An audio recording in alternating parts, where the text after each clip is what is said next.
Hello friends, welcome to my YouTube channel AG digital school. তো AG digital স্কুলে তোমাদের প্রত্যেকে স্বাগত জানাই বন্ধুরা।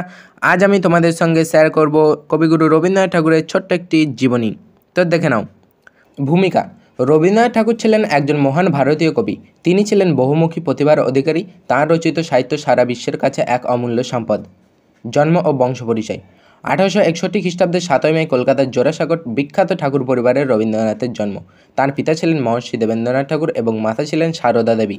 পিতামহ দ্বারকানাথ ঠাকুর ছিলেন সেকালের বিখ্যাত ধনী ব্যক্তি। ঠাকুর পরিবারের সাহিত্য, শিল্প ও সঙ্গীত চর্চার আবহে বেড়ে উঠেছিলেন রবীন্দ্রনাথ। ছাত্রজীবন: বালক রবীন্দ্রনাথের ছাত্রজীবন শুরু হয় ওরিয়েন্টাল সেমিনারি স্কুলে। প্রচলিত শিক্ষা পদ্ধতিতে মন না বসায় এবং স্কুলের পরিবেশ ভালো না লাগায় তিনি স্কুল ছেড়ে গৃহশিক্ষকদের অধীনে বাড়িতেই পাঠ্যক্রম শুরু করেন। সাহিত্যচর্চা ও কর্মজীবন: অল্প বয়সেই রবীন্দ্রনাথ কবিতা লিখতে শুরু করেন। তিনি অজস্র গান, উপন্যাস, গল্প ও কবিতা রচনা করেন। সাহিত্যচর্চা ছাড়াও অন্যান্য কাজকর্মের সঙ্গে তিনি জড়িত ছিলেন। 1901 খ্রিস্টাব্দে প্রাচীন ভারতীয় তপবনের আদর্শে রবীন্দ্রনাথ ঠাকুর শান্তিনিকেতনে ব্রহ্মচর্য বিদ্যালয় প্রতিষ্ঠা করেন। পরবর্তীকালে প্রতিষ্ঠানটি বিশ্বভারতী বিশ্ববিদ্যালয়ে পরিণত হয়। আমাদের জাতীয় সঙ্গীত জনগণমন অধিনায়ক এবং বাংলাদেশের জাতীয় সঙ্গীত আমার সোনার বাংলা গান দুটি তিনিই লিখেছিলেন।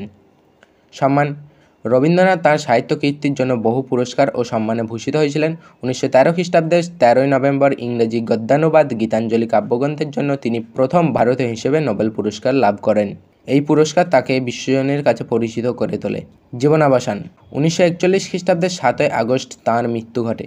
উপসংহার: প্রতি বছর 25শে বৈশাখ আমরা তাঁর জন্মদিন পালন করি এবং তাঁর প্রতি শ্রদ্ধা নিবেদন করি। তো বন্ধুরা, এই ছিল কবিগুরু রবীন্দ্রনাথ ঠাকুরের ছোট্ট একটি জীবনী। তো তোমরা অবশ্যই কমেন্টে জানাবে ভিডিওটি তোমাদের কেমন লেগেছে। ভিডিওটি ভালো লাগলে অবশ্যই একটা লাইক করো, আর চ্যানেলে নতুন হয়ে থাকলে চ্যানেলটিকে অবশ্যই সাবস্ক্রাইব করে রেখো। তোমাদের জন্য এরকম আরও অনেক অনেক ভিডিও অপেক্ষা করে আছে। তো সবশেষে বলি, ভালো থেকো, সুস্থ থেকো।